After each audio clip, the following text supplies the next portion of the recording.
So far, super professional start. Don't worry about it.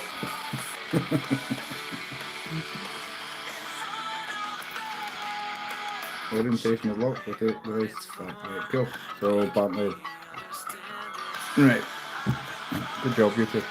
Anyway, morning to all of the no one watching or waiting, which is fine. Didn't expect them to. I figured we'd just have a coffee and paint some stuff. And then I was like, you know what? Should also listen to some tunes. Should probably also do some YouTube things. So here we are. Yeah, don't worry about the music. Like, I'll make any money off YouTube anyway. It's gonna get copyrighted immediately. It's fine. Don't worry about it. Don't worry about it. Don't worry about it. Yeah. So I've just got a couple of bits and pieces of my morning coffee, which is delicious homebrewed instant and some oat milk.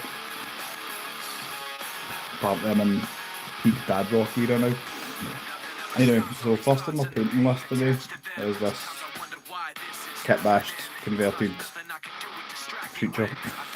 I don't really know what to call it, but it's some sort of industrial vehicle, either for the ash wastes or specific scenarios in Underhive, or maybe the sump, who can say.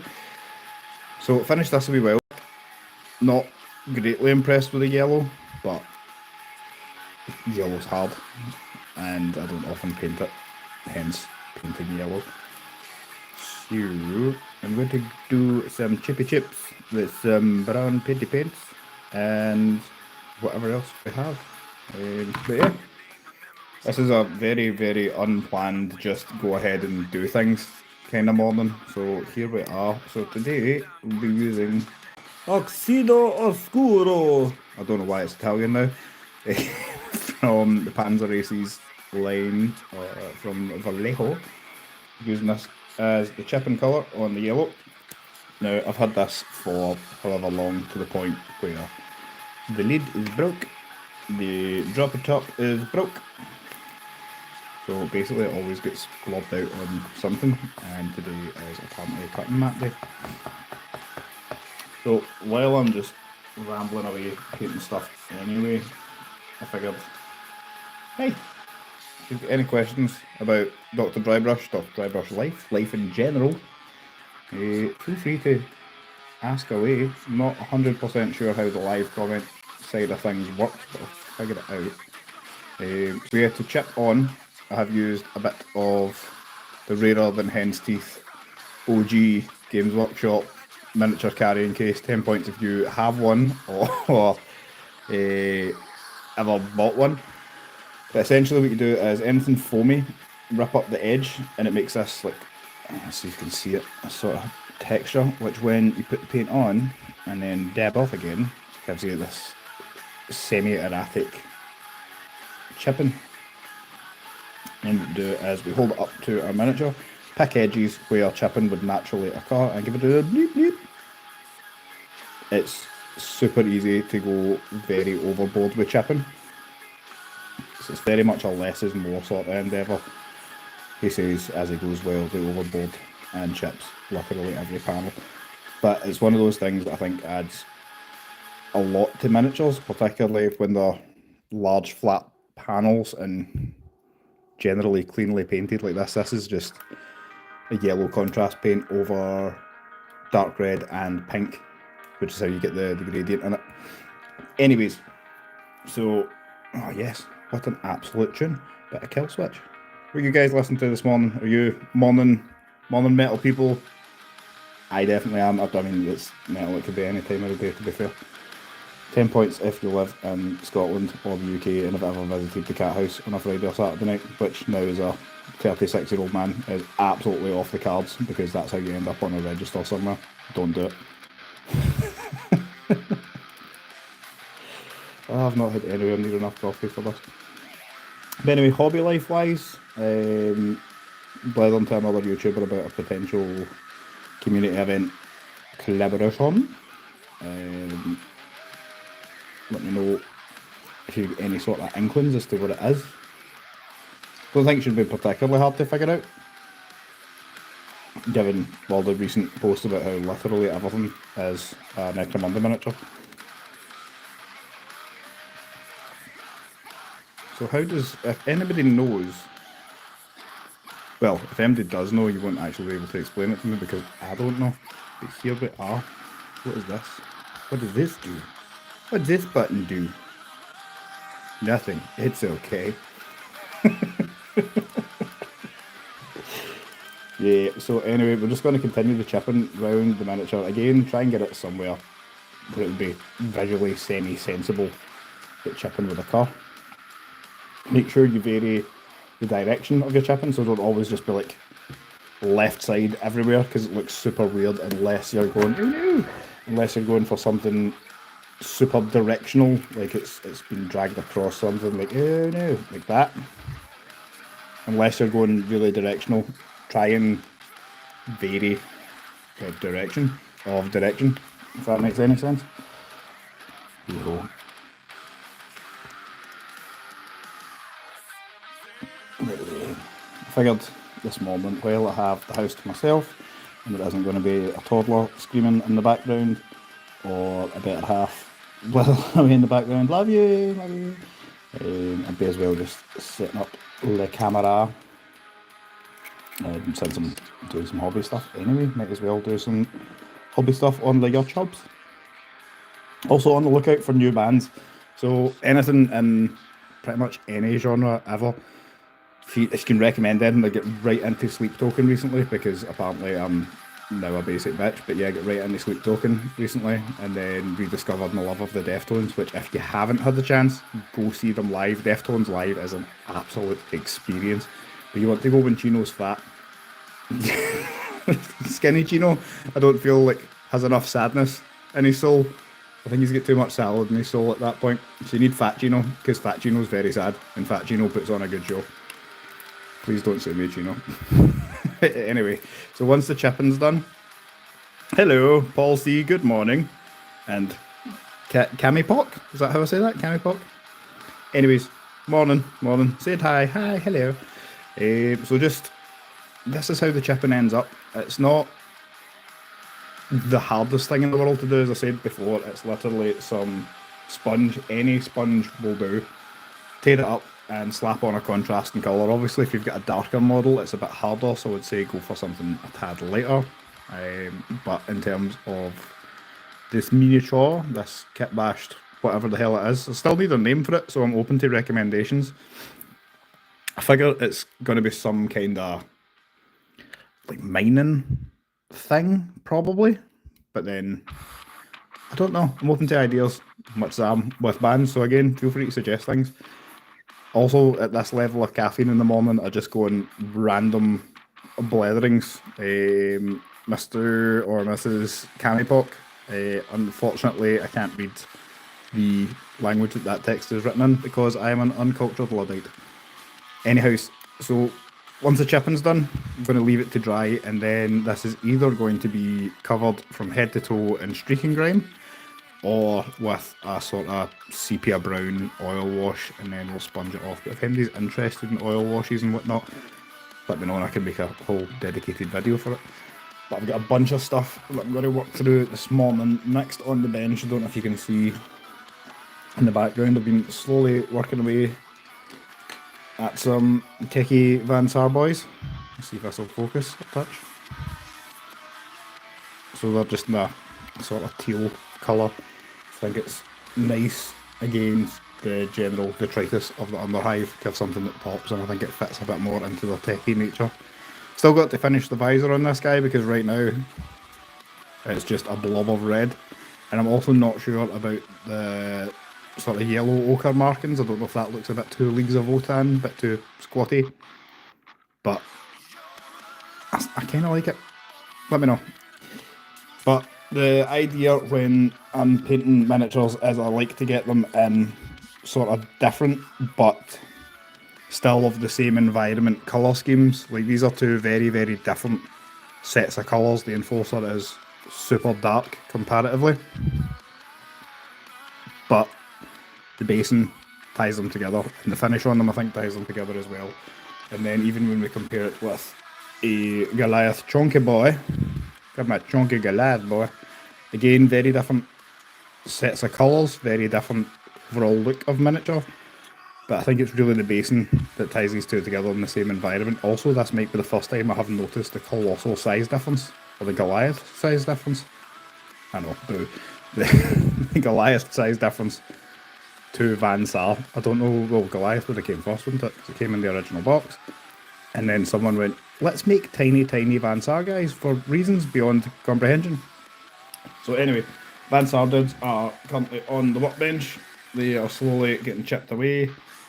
Goliath guys are pretty much painted. I've also started one of two Arachne rigs. I tried to do something kind of cool on the sort of cowl cover, but I don't know if it's even really readable on camera. I think it just shows up more as a texture. But I'll figure it out for the next one. So this, I'll finish painting this, but I think this will be like the test model, if that makes sense. Also on the workbench we have a sizable chunk of Enforcer boys, but they will be waiting for the new book before progressing. But the idea is, dude with red helmet will be Sergeant, everybody else will have yellow helmets.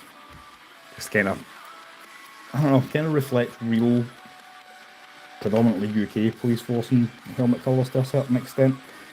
And thankfully my kitbashes conversion has paid off with the new book, with captains now having plasma pistols. So yay plasma pistol guy and shield, but he's going to have a white helmet because he will be a captain. Presumably we still get subjugator captains, and if we don't, I don't care. It's my hobby, I will play it my way. And then other Enforcery boys, we have kitbashed. That's the plasma rifle guy. So this is just from the base Enforcer set and the Oddlock arms sprue. There's not much shaving had to be done. I think it was this arm. You'll see it when I zoom in a bit. If I can zoom in a touch. Yes, I can. So there's a bit of filing has had to go into this to make it fit. But overall, I think it almost looks like it should be a kit, which is nice. So you can pick that up. The Orlock weapons upgrade sprue, it will fit most of the Enforcers. The only thing I found didn't fit was the heavy stubber or heavy bolter, which I really wanted, but it's just I can't make the arms work without chopping everything to bits and thus defeating the purpose of it. Anyhow, this other guy, he has the, I think it's an axe jack arms from the Kill Team kit for Imperial Navy Breachers. Again, I feel like this just looks like a kit that was meant to be. He has a little dog leash attached because in theory he will be my dog handler guy. And because I don't like hardcase cyber mastiffs, I've just went with the Orlock guy. And another thing, so this is key for kit bashing and basing. See if we can zoom in enough. You will see the doggo is missing a leg right there in the back. So that's supposed to be the gluing point for the entire miniature, and it's the most flimsy thing in the world. More flimsy than my commitment to pretty much any diet I've ever been on. But this is where the art of basing comes in. So I have built it up around a Goliath weapon, a skull, and a sort of resin candle thing. And then I've super glued it against it. So from far enough away, it's difficult to tell. It kind of just looks like it's meant to be that way, and you're like, oh, that's so cool, what a lovely miniature. But then when you actually look at it, you go, oh, cool, I see you broke the only supporting leg off and somehow shoved it back together like an absolute chaos merchant. But there's a lot to be said for creative basing, so if you snap things, figure out a way to base it, and it sort of works out alright. Give me 2 seconds, I'll go get the other dog, because a similar thing happened to him. Hello from the background, it is me in the cupboard of doom, receiving the doggy dog. I have returned successfully from the cupboard of doom. Other kit bashes that have been going on, but we'll quickly go over the second dog, Le Doggo. So this will be hard to focus on because it's in matte black, but much the same as the first one, the gluing point leg broke, which is why everything's been built up around it. So you can creatively hide broke points and keep miniatures intact. Like I really like the Orlock Mastiff kit, but you can't glue it to anything for any length of time because if you sneeze in a southerly direction 5 rooms away, you will snap it off. But I digress. Also, kit bash wise, still very much in the process of painting. This is literally the first horse I've ever painted, and I don't know if I'm overly enthused. But these are based off of the regular Enforcer torsos, stuck on top of the Astra Militarum Rough Rider dudes. Again, I think this makes a seamless conversion really easy. Super bloody expensive because you're effectively mangling 2 kits. But this one I'm very happy with. So if you go to do this, you can see that both arms that are on the Enforcer are from the Atalan Rough Rider kit, and they are also on top of the Atalan Rough Rider horse with everything else glued onto it. But essentially, I don't know if you'll be able to see it or not, because I did a reasonably good job of hiding this. But essentially all you do is you assemble the torso section of a basic Enforcer. There's a little nub on the inside of the hips on the Atalan Rider. Give that a rough file down. It doesn't have to be pretty. Slap some super glue on it. Hello there, Ashton Williams. Hi, good morning. But yeah, or good evening. I don't know. It really depends where you are in the world. But yeah, file that down, slap some super glue on it, and plop the body on top.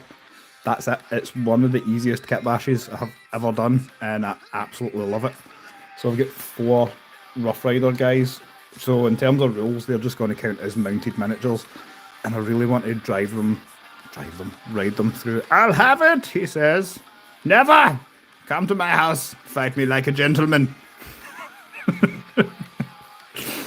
Yeah, it's been an early start for the morning. But yeah, I really like the kit bash. Very straightforward. But if you're looking to pick up a box of the Rough Riders, I think they're about £35–40, and then you've got a £35–40 box of Enforcers. So to do this conversion, you are looking at about £60–70. But it does look cool. And I also realised I get absolutely sidetracked, and yours was quite funny, and I don't know why I had to respond like an absolute maniac, but here we are. FIFA Manzak there. Jesus, my brain just doesn't work. Like, I read that and I was like, hi. I read that and I was like, FIFA Manzak, which sounds vaguely German, but it's not. It's clearly a man who enjoys FIFA, whose name's Zach. Therefore, FIFA Manzak. Further coffee. This is why I'm here. Coffee and painting miniatures. And that looks disgusting. It looks very trampy. Anyways. Now suitably caffeinated, onwards we go. I would really like to run these through the Underhive as some kind of like riot control. Have the 4 of these guys run through, treat them as mounted, and then have them accompanied by Le Doggos, just because when you put Mr. Rough Rider Man and Mr. Doggy Wolf together with my big stupid hands, that is a cool image to me. Imagine that running at you through the Underhive. Big taser lance, big angry robot dog. Best of luck, ganger man. In terms of weapon wise, because these were originally Ash Waste miniatures, I've just kept them with the same sort of weapons as you would get for the appropriate miniature. So anything that has a lance or a stave, a baton. Give me 2 seconds, I'll show you the baton, boys. Hello again from the cupboard of despair in the far away. I have safely returned bearing more miniatures. Anyways, so the dudes with the shock batons, these were really easy to convert as well. Again, it's just the Atalan, I want to say Atalan because Attila the Hun, biggest horses. Atalan Rough Riders lance. It's just snipped the sort of frag part off and snipped off a part of a shock baton and glued it on. Super simple, super effective, and in-game rules-wise, the count is mounted, the count is having a shock baton, and the count is having a bolter or a stub gun, whatever. You can say that this is like a single-shot rifle cavalry version stub gun, or you could say it's a rifle cavalry version bolter, whatever suits. And if whoever you're playing is like, oh, but it's not really WYSIWYG, is it? Be like, mate, we play with toys. Very, very expensive toys in an absolutely made-up fantasy land. Let's just calm down and play with the expensive toys. But that could just be me. I don't know. But yeah, so back to why I'm actually here. Is I have a few more Van Sar guys to paint. And I figured, oh, what an absolute tune. And I figured I'd be as well having my mom and coffee and painting some Van Sar dudes. So this has just been built as normal. Nothing overly dramatic. I think that arm is from the Tech Hunters. That body is a main gang box body. Unsure if that's a Tech Hunter arm. Unsure if that's a Tech Hunter head, because I got a bunch of stuff for my birthday and then just slapped it all together like a maniac. But as we can see, this has been base coated black. That was far too difficult to say. It's been base coated black and then zenithal highlighted. So all a zenithal highlight is effectively paint it white from above. So if you have an airbrush, you will come in like a 45-degree angle, simulating sunshine, casting shadows, but be very careful to still leave shadows in the background, because this will affect the colour that you put over it, which for my guys is contrast Achillean green. Just fire this through an airbrush. Don't need to thin it down, it's already pretty thin. And all the undercoating zenithal nonsense will take care of the highlights. But let's make sure. Yeah, cool. Here, this is just a case of kind of find out your angle.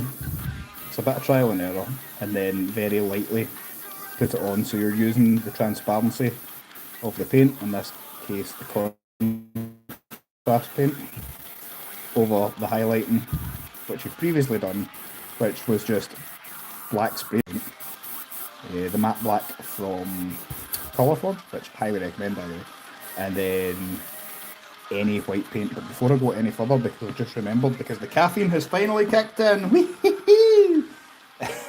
as the faces, I have just slapped a bit of Gilliman flesh contrast on. So to keep that clean and not have to re-undercoat it, I'm going to use the ancient mystical art of masking, also known as slap a bit of blue tack over the guy's head. Is it pretty? No. Is it cheap? Very much yes. Does it do the thing? Also very much yes. So now that we have our masked Cape Crusader, we'll continue just going around applying thin layers of transparent contrast paint. This is really the only thing that I use contrast paint for. It's not that I don't like it, it's just that I'm bad at using it, and this is the kind of only use case that I found that I quite enjoy the result. Anyway, we let the undercoating really take care of the colour, so we try and make it as thin as possible. Let's get that bit at the base, let's get some of the weapon, make sure that's done. But you can see already from, sorry if that went wildly out of frame, you can see already top down it's a bit lighter, and then there is a bit more contrast in the shadows, which is what we're after. Apologies, this is off camera, but apparently the phone has to be set up vertically, which makes things very, very annoying. But there we have it. That's it. That's pretty much the entire painting process for my Van Sar. Is the zenithal highlight, slap a bit of contrast over it, try and keep the head clean, slap a bit of contrast over that, and then I think I put up a post, sorry the airbrush noise, it's super annoying, but here we are. I think I put up a post a while back that was along the lines of which one of these miniatures looks better, and I'll show you right now. So was these two. So this one then got an overall wash of streaking grime. This one got an oil wash. It's super difficult to tell the difference. It's very subtle, but I think the oil wash one is just a bit darker, and that's having went back and put further layers over the top. So I think it's a case of do it with the streaking grime. So that's exactly what we'll be doing for miniatures from now on, is they will get slapped with streaking grime and then that will all get rubbed off. But effectively that's the painting process for the Van Sar guys. You just get zenithal highlight, slap some colour over, come back in, zoom, magnify, magnify, and the face gets Gilliman flesh. The pipes, tubey pipes, tubes, not the other thing, but they get picked out in corn red, and that's who knew. And then the undersuit gets touched up with Corvus Black prior to the streaking grime wash, and that's it. I like the way it looks. The yellow ochre design on them is just the Tau light ochre. Boo Tau, boo commie fish cow people. Yeah, that's it. That's as difficult as that painting process gets for them. I've still got another 2 dudes to go through today, which is Angry Green Goblin Skyman and whatever this dude is. He'll be a tech hunter or something or other. But because I don't intend on playing the Secundar Incursion thing, I was like, cool, I'll just give him a rad gun. Because I really want to make rad guns work. And I think it's quite thematic. And if you're going to build lists and you're going to play Van Sar, don't be that guy unless it's a whole that guy league thing and everybody's like, oh, I've just got everyone with plasma guns and this guy's got las cannons for eyes. Also, they hit on 1-up because reasons. Like, no one likes that Van Sar player. Don't be that guy. I'm historically, he says. Historically, since I haven't had a game in forever long. I am a Goliath player because I'm so jacked and tanned and swole, bro. Nah, just because I like Goliath. I like how they look, I like how they play. They are deceptively... On first play, and you're like, oh, these are super simple, just go forward and bash. But they're not really a bashing gang, they just can bash. But anyways, I digress. Back to the painting. So again, much like the earlier miniatures, we slap on the balaclava of doom made from blue tack. It's had some zenithal highlighting done. This was destroyed by a toddler the other day, so hopefully it's super difficult to see where he destroyed it. Anyways, so this has been re-glued back together. You put on the blue tack Mask of Doom after you've done the zenithal highlight, which is base coated black, and then kind of top down, just slap white over the top, and then using the transparency of the contrast, just come in and start working as slow as you can. The thing that I always do with airbrush, and I'm sure everybody else does the same, is I get super bold with being precise, and I'm like, yeah, and just blast over the top, and then everything's rendered in one colour with 0 tonal change. But I'm trying to learn to take my time, you see. My wife says it's very important to slow down and enjoy things.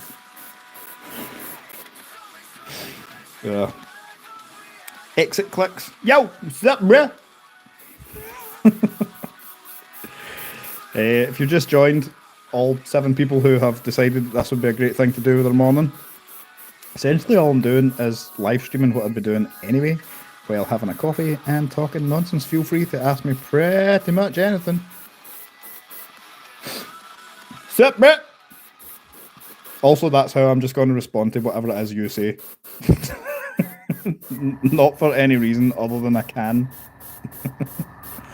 But we'll just continue around the miniature, hitting it with weep, weep, weep, weep. Some of that, I don't know why I blurped you there, but hitting it with the contrast paint. Try to leverage as much of the undercoating as we can. So that will automatically fill in the shadows, which saves a whole bunch of time. And then when we go back over it with the streaking grime, and a final step later on, it just kind of accentuates it all. Don't worry that I've made his hair blue, it's fine. The main thing is to not make the entire face blue, which becomes a massive pain in the ring. Sit, Brett. Looking great, Brett. Thanks very much.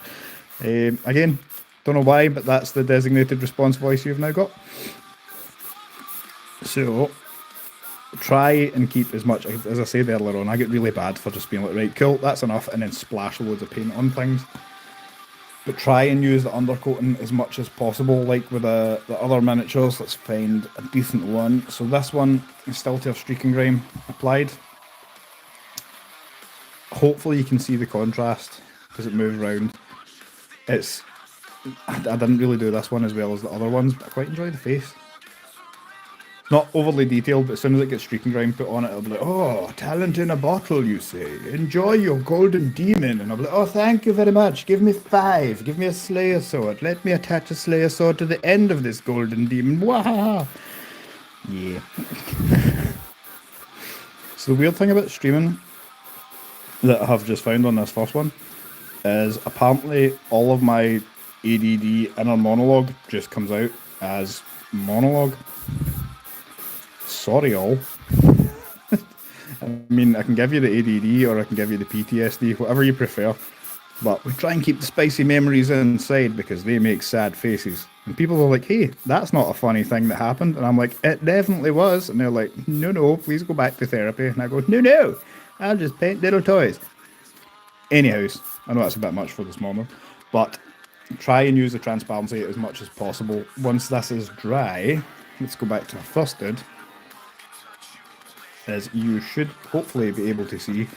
Yes, I'm aware that the camera is terrible, but there should be enough light and shade. Like even here in the undersuit, that's not been painted at all yet by anything other than the contrast over the zenithal.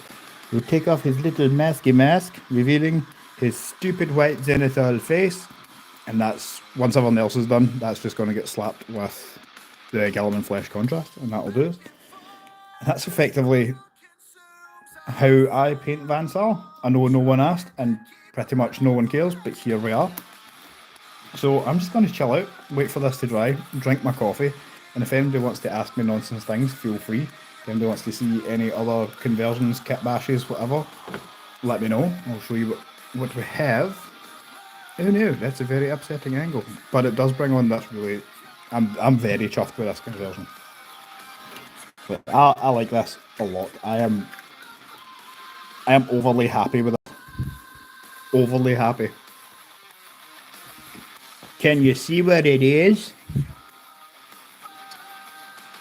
This is the body of a Gene Stealer Cult's Goliath truck. The top is Imperial Guard or Astra Militarum, whatever we call them now. It's Imperial Guard until I die, the same way the Drukhari or Dark Eldar, and I refuse to say, oh, it's an Eldari. No, it's not. It's not. It's a space elf and it needs killed. Anyway, so Chimera top, Chimera back door. Yes, this is fully functioning. And just kept everything. Can we even see inside? Kept everything pretty much as stock, for want of a better word. Inside, there is a very small, I don't know if you can see it, but there's a very small column that was put in there that was with a bit of Green Stuff World plasticard ABS shapes. And the side panels, so these bits, these were made with, again, Green Stuff plasticard, Green Stuff World, sorry, plasticard. It's the steel floor finish.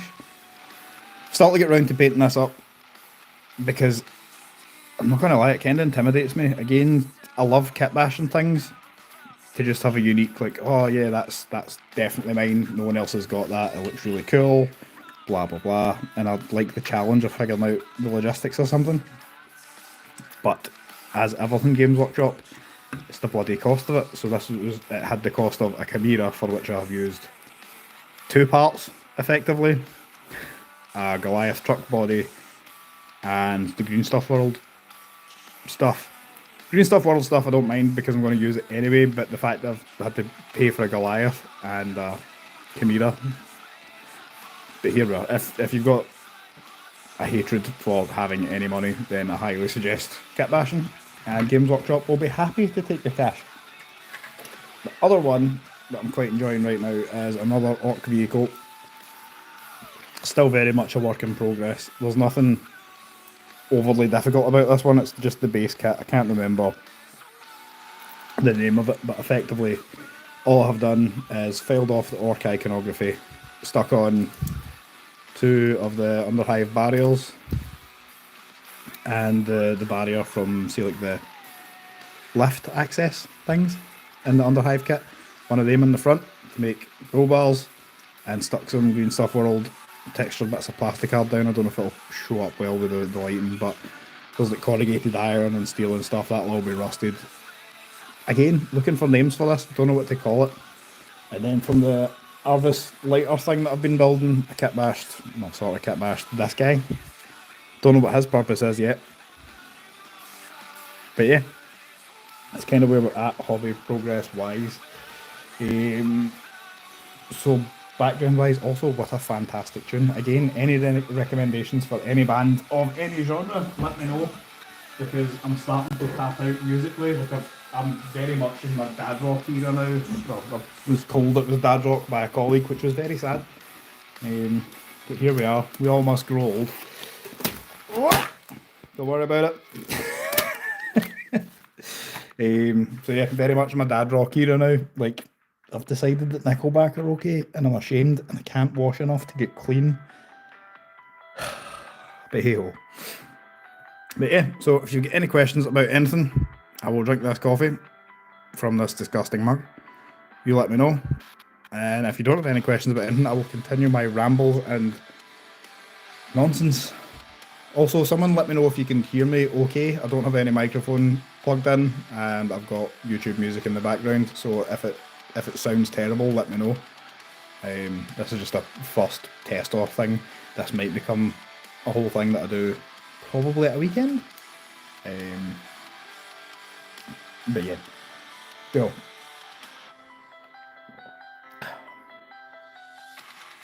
Timed that perfectly to that breakdown. Anyways, so hobby-wise, what's going to be happening over the next while is I've emailed another content creator. Hopefully to get back to we're currently in talks about a community event thing we want to do. They will do the battle reports, and I'll do, if you go back into the community posts tab on the channel, you'll see things where I've been like, oh, such and such has happened in part of this campaign. What would you choose? Like a kind of choose your own adventure thing. So it's basically, I will add in narrative complications to the overall system of the campaign. Effectively being a dungeon master or a necromaster. Necromaster, which is also the title of my first album now. Enjoy it. It'll be coming out never, and it'll be Grindcore Deathgasm. You're welcome. Anyways, so it's the Necromaster, which is the knockoff version of a dungeon master. I'll basically just be adding in complications to the campaigns, the likes of, say, you're playing whatever campaign.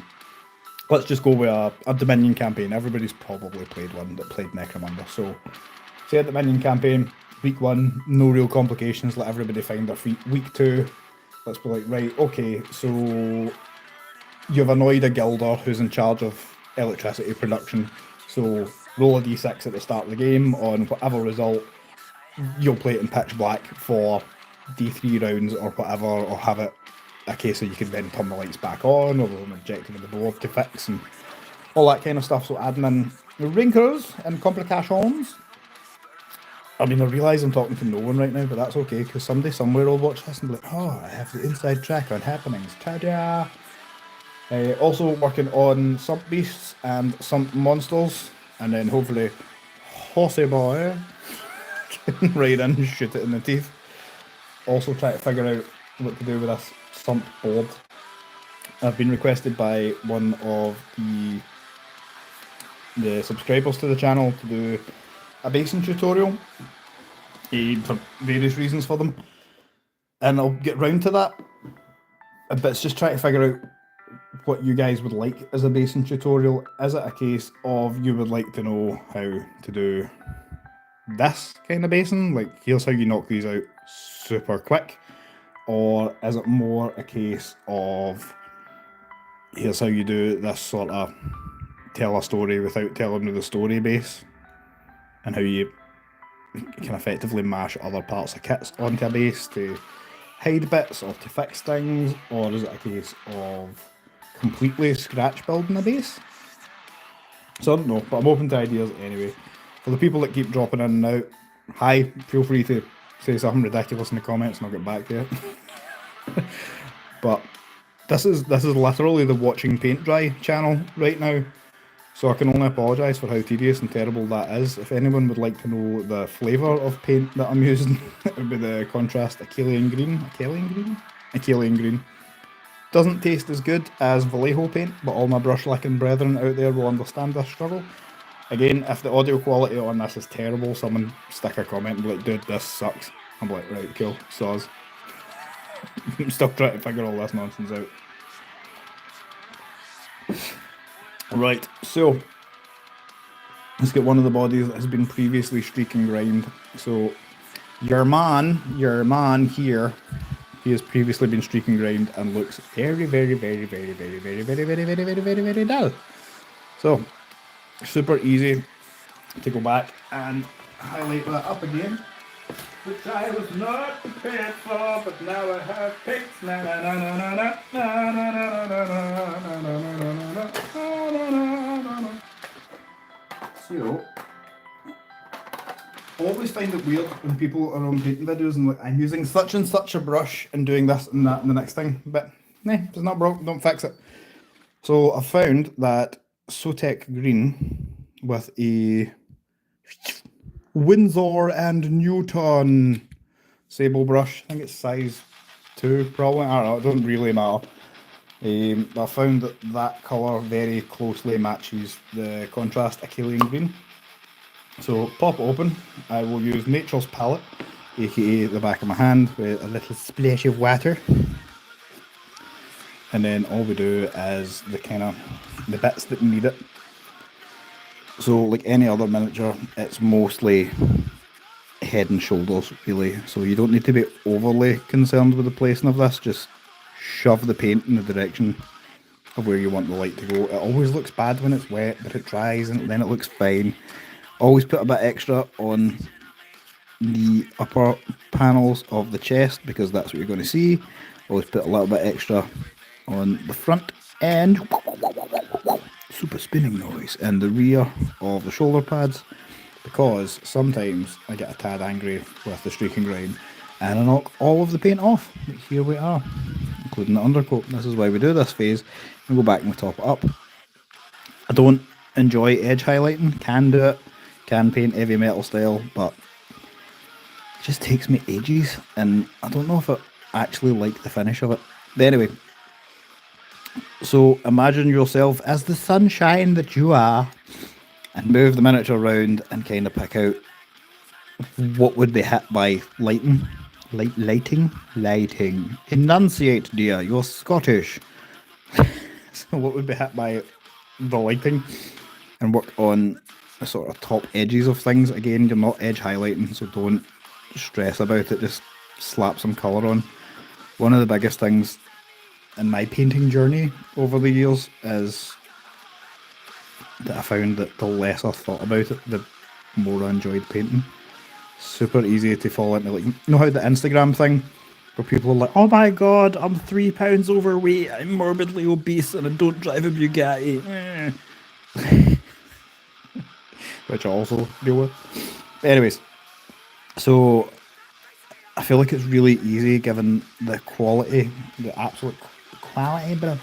The absolute quality, again, that sounds horrendous with a Scottish accent, apologies. The high quality finish that a lot of miniature YouTubers get. You just kind of like, right, cool, I'll never paint like that. And then you try super hard on every miniature, and then you're like, I hate everything, it took me 19 hours to do this, It's very much like the Instagram fitness trap, you know what I mean? Like, Instagram is just a highlight reel, it's not reality. Much like YouTube content, literally everything gets edited and put together to give you the best version of whatever. So I think it might be a case of I just do paint live streams where you see I am a gentleman of relatively mediocre skill. And I don't know if MT actually wants to see someone paint to a mediocre level or if that's just me, but I think it's nice to not see like all these hyper polished, really finished minis. Like there's a time and a place for it, but also, again, going back to the gym analogy and the Instagram thing, people only post PRs. People only post, I can now deadlift a small house which is on fire with 3 abandoned orphan children in it. Look at how great I am. No one ever posts, I tried to deadlift a 5 kilo dumbbell off the rack and snapped up my spine. And speaking from having a snapped up spine, it sucks. Painkillers, great. Coming off them, not so much. But yeah, some odd sideways ramble for this morning. I suppose I'll do like another 10-15 minutes and then we'll call it a day. Because I just figured I'm going to have my coffee anyway. I'll stick the camera on, and if anybody wants to keep me company this morning, that'd be cool. And if not, that's also cool. Accept clicks. You still there, bruh? Are you gone? Oh, he gone. He did. He did. Bye bye, bruh.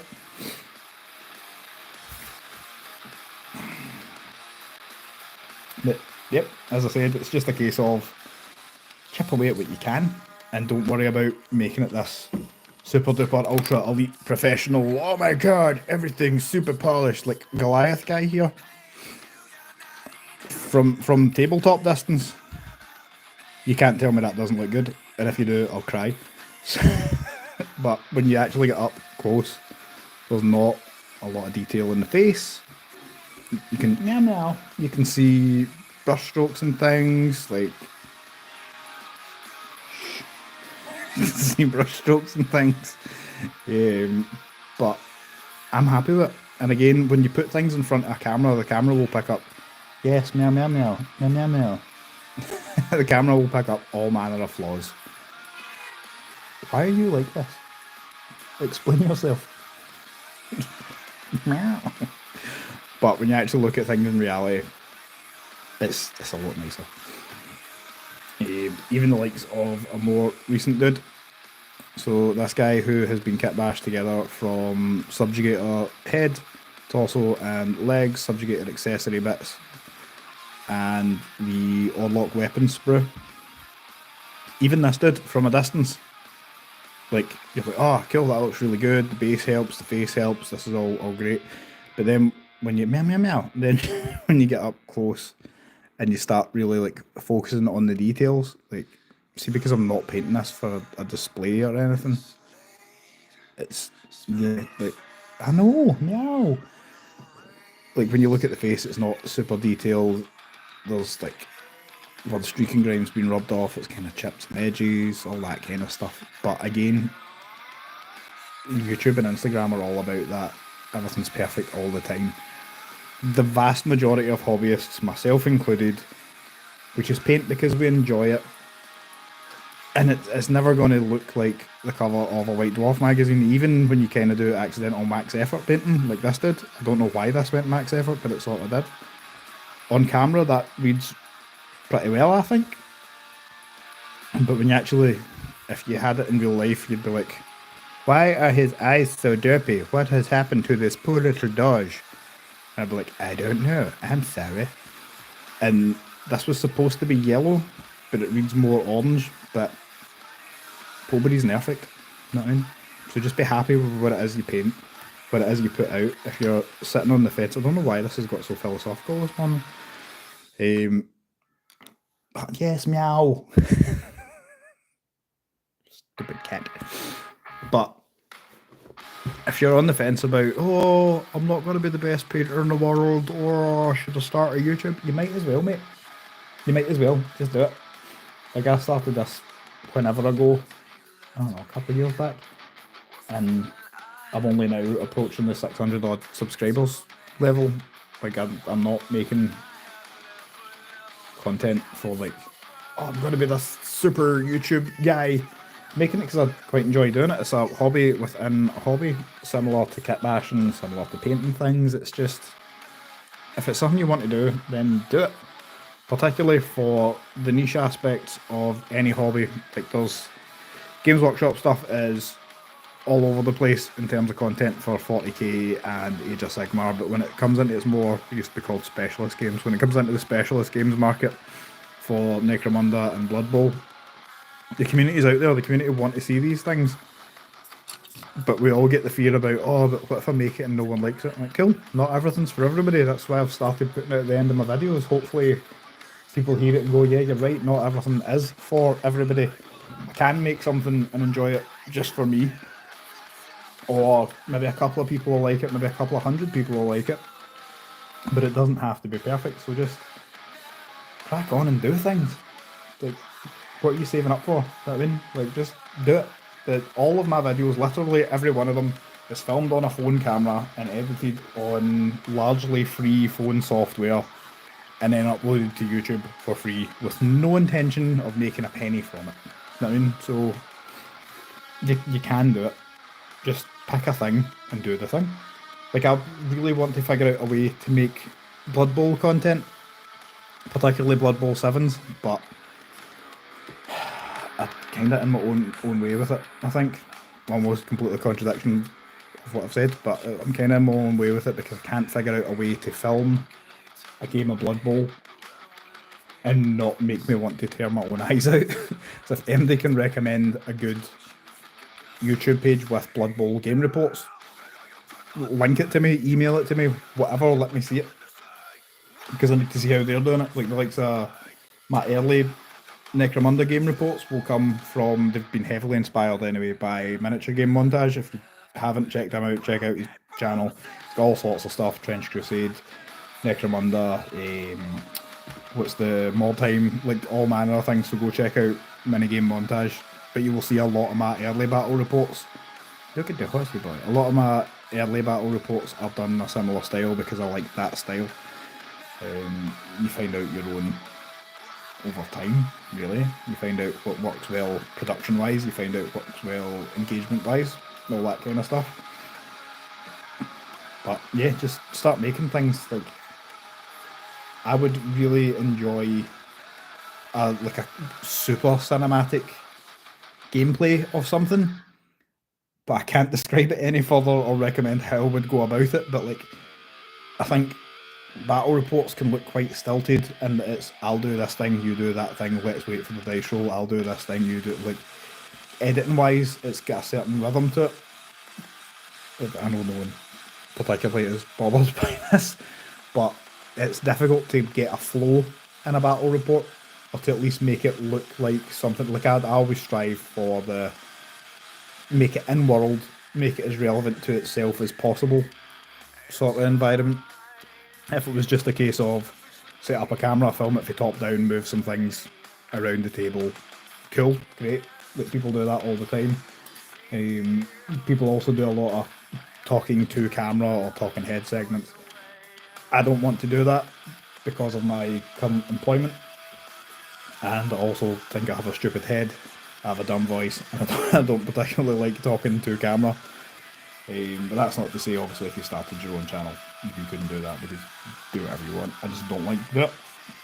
But the people that do it well would be Winter's SEO, worth a look, particularly if you are into Horus Heresy right now, or 40k ever, and Tabletop Tactics, which everybody knows, their production value is through the roof. They recently put out a video showing what kind of goes on behind the scenes. They've got a multi-camera set up, all that kind of stuff. But I am a one-man operation with one phone camera. Pretty much everyone has a camera in their pocket and the most powerful editing software known to man that you can download from the internet. So just do it. Just, if you're thinking about making a channel, just do it. The more channels, the better. And if you do make one, email me, message me, reach out, whatever. I'll stick it up and all that kind of thing, and help the space grow. Which brings me neatly back to the community event side of things. I would like to, regardless of whether or not this collaboration goes through, which I think it will, but if it doesn't, cool. It's not a creative differences thing. It's just sometimes things don't work out. But if the collaboration doesn't go ahead, then I would like to still do a community event anyway. The aim is to do it at the start of September, and if it's a collaboration thing, we'll hopefully work out a timeline together that suits us both and all that kind of thing, and then do it. And if it doesn't end up being a collaboration thing, then I can kind of work off my own timeline. But the idea would be, collaboration wise, it'll be set in the sump. So it'll be some sumpy, explory goodness. There'll be sump beasts and pirates and a living setting, and your games will matter and have an impact on the story. There'll be twists and turns every week. There'll be weekly updates to, right, this scenario has happened, so this is the repercussion of that. And I'm thinking about presenting it. Did anybody watch the Warriors film? If you haven't watched the Warriors, where have you been? You also might be under, I don't know, like 50 years old. I'm just a weirdo. I'm also not 50, but that's irrelevant. Anyway, so the Warriors have a radio broadcast where it's this person talking into a microphone, and then music plays over the background. So I think I might do something similar to that, presentation-wise, for the complications and the sump scenario, if we do the collaboration, and if we don't, I'll still do it that way. And yeah, we'll just crack on. So for those of you who have dropped in and said hello, FIFA Manzak, Ashton Williams, Cammy Pock, Paul C, Exit Clicks. I'm gonna find out what you do, guy. But for you people who have joined, thanks very much for keeping me company for like an hour as I have painted some stuff and rambled and shown off some kitbashes and whatnot. It might be a case if I do this at the weekends, because unless I'm called in to work at the weekend, I can largely do it most weekends, and we could actually have like a proper hobby hangout, like just we're setting this time aside as hobby time as a community, and we're just going to paint or talk nonsense in the comments or talk about the reviews and all that kind of stuff. And grab a coffee, get going. But I'm away to literally wander in the woods and possibly cold plunge in the river and generally pretend I'm a Norse mythology hero. My distinctly average weekend life. Anyway, thanks for stopping by. Thanks for all the support on the channel over the years.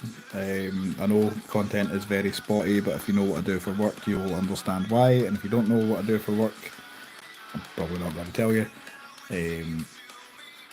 But yeah. So, anyways, enjoy the rest of your day. It's Monday here. It's like 10 AM near enough. You get the rest of the week ahead of you.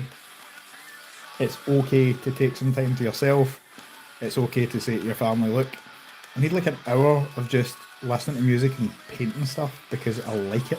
Nothing wrong with that. It's not selfish. In fact, it would probably add more value to your family, in that you will be mentally well rested and recovered, and everything else, particularly if you have an absolutely insane job, then you can come in and paint some toys and relax. If you haven't already, check out the stuff that's on the channel. If you like it, like the stuff that's on the channel. If you really like it, feel free to direct your friends to it and help the channel grow. And if you don't like it, that's cool too. Not everything's for everybody. Feel free to make your version of content that you would like to see and then share it with me, and I'll share it with everybody else, because the more hobby channels there is, the better. But anyways, I will now go if I figure out a way to stop this. Which could be a whole thing. It could be a whole thing. How do we do this? How do we do this? Is it you? Yes, it's you. Goodbye, everybody. Bye-bye.